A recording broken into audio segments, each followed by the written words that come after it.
Seorang ibu rumah tangga Nur Aini terpaksa melahirkan di teras sebuah musola di Jalan Kiai Haji Balki, Lorong Banten 6, Gang Surya 5, Seberang Ulu Palembang pada Senin 12 Januari 2026 pagi lalu.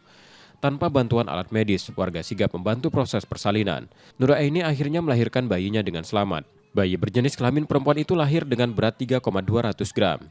Peristiwa ini bermula saat Nur Aini dan suaminya akan menuju bidan untuk memeriksakan kandungan dengan meminjam sepeda motor tetangga. Namun setibanya di lokasi, Nur Aini mengalami kontraksi. Dalam kondisi panik, suaminya diduga meninggalkan Nur Aini untuk mencari pertolongan. Warga yang melihat Nur Aini kesakitan kemudian membawa dan membantu persalinan di teras musola.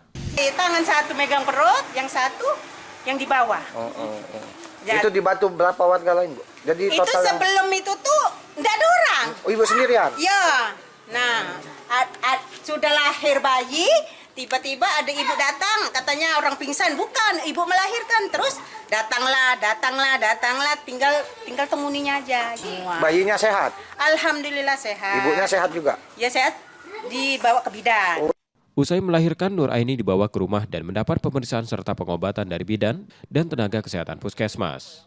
Untuk case-nya itu sekarang sudah ada, ternyata tadi kan ada dari dinas dari puskes kan, untuk karena dia viral kan, jadi dari puskes itu ada juga yang datang kemudian mengecek, ternyata case-nya itu ada dan ibunya itu selama hamil nggak tahu karena case-nya itu sudah aktif karena dia itu bermasalah di kakaknya itu tidak ada, jadi sudah anak keempat ini belum ada kakak dengan yang dengan suami yang baru.